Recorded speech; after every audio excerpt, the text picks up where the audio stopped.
What makes a market the right market to invest in? I'm going to share exactly what it is on this video, how I determined it, and how I actually did make millions of dollars by choosing the right locations to invest. Hello, my name is Christian. If you don't know me, welcome to the channel. I've bought hundreds of rentals, starting with no money because no money was in fact the budget. To do this successfully, you have to choose the right places. Economics are extremely important when you come to this, and this is what I mean. It's simple supply and demand.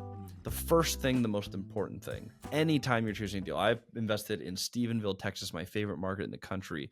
I built my portfolio originally in Moses Lake, Washington, another fantastic town to invest in. What do we look at first? Population growth. At the end of the day, what are you providing? Housing for humans. Now, do you want to provide great housing to great humans in great areas? Absolutely. But you need to understand what your product is. People need houses.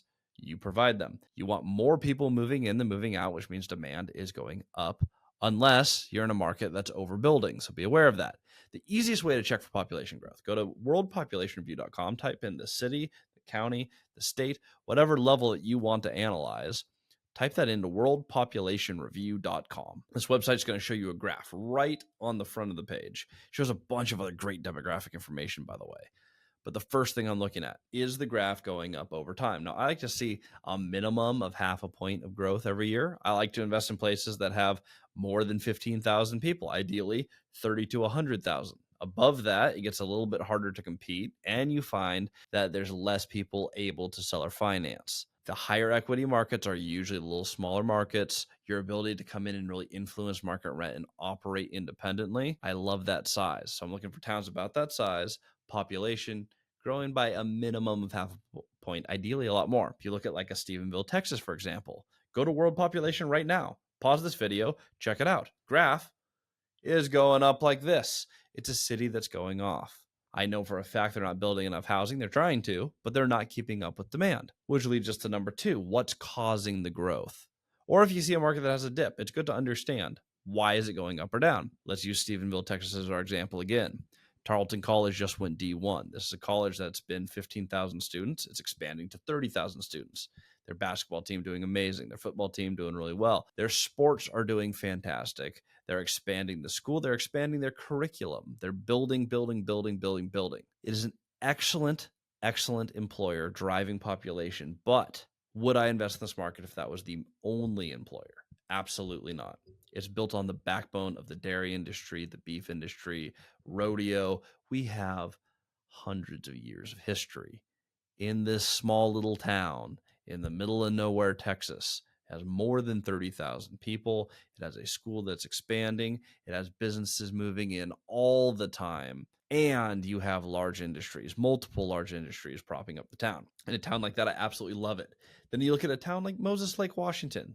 This city has, in the greater metro area, it's about 60,000 people. In Moses Lake, Boeing is the largest employer, but there's data warehouses for Microsoft, Amazon. You have all these big campuses around because of the hydroelectric power, which is also why we have a whole bunch of car battery manufacturers moving in. And I'm talking like electric cars, large battery, huge manufacturing, bringing in thousands of jobs to the area. On top of that, it's been an agricultural mecca for a long time. It has a ton of agriculture there. So you got the agriculture, you got the cheap power, you got the electric, you got the R&D, you got Boeing, and then you look at the population growth, it's absolutely going up. So we have stable jobs, we have diverse jobs, we have people wanting to live there. This is having the makings of a good market. Now, less importantly, but something I still look at, is it a place where people rent? In Stephenville, Texas, middle of nowhere, Texas, this is something that you actually worry about.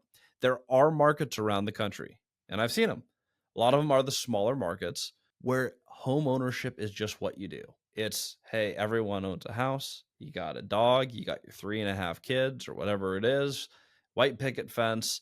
Everyone owns a house. This is traditionally really popular in areas where housing is very inexpensive. If you're in the middle of the Midwest, there are cities where people just don't rent culturally. I want to see, and this is also on worldpopulationreview.com, percentage of owners versus renters. I just want to see there's a healthy body of renters. Usually it falls out somewhere in the ballpark of 50-50, but I just don't want to see a market where it's like 85% of people own houses. I'm like, wow, maybe there isn't a market for what I'm trying to provide here. Someone could find cheap enough housing where everyone's just going to own a house. But if jobs are moving in and housing's moving in, and we're really becoming a renter nation, especially the way inflation's going, we are really, really drifting that direction. Almost any market that's a large enough market is going to have pretty stable rentals. We're going to look for population growth. And I'm going to add one more rule to this. And this is a rule. You need to drive the market. It needs to make sense to you. And here's what I mean. I've driven down I-35 in Texas, and I've pulled off in some cities. Population growth is going insane. And no matter where I drive, I cannot imagine living there. Ethically and strategically, I'm providing housing to people. I would not rent to someone somewhere that I'm not comfortable living myself in their same situation. If I had less money, because I do a lot of low income housing. If I was low income, I would love to live in any place that I own. Cody Davis, my original business partner in Moses Lake, he just moved in to one of our multifamily buildings. Now, I had bought him out of that building, so he's actually one of my tenants, funny enough. But that is a building that at some point we had purchased together. We have renovated. He's moved into. So when I say we buy buildings that I would myself live in, my business partner literally lives in a building that I purchased. In Stephenville, Texas, Caleb and I, he moved into the first 25-unit building we ever purchased there. We buy places that we would actually live in ourselves. We're not slumlords. I have driven through some towns where I'm like, I wouldn't live in this town. I wouldn't do it. I can't imagine living in this town. I would have the same hang up on that town. You go to like Stephenville, Texas, there's stuff to do. The buildings are fantastic. The people are great. The streets are clean. The college is beautiful. Tons of these epic limestone buildings. They have this amazing town square. Restaurants are amazing. Barbecue there is unreal. You have culture, you have aesthetic. That is a community where I'm like, I could absolutely see why people live here. And that's how we determine markets. Those are the most important things. You physically have been there, population's going up. There is an actual need for housing and you have stable jobs in the area. If you do all of these things and you can find these markets all over the country, that may be the market for you to invest in. Your next step is figure out who are the other owners there and how are you going to buy your first property.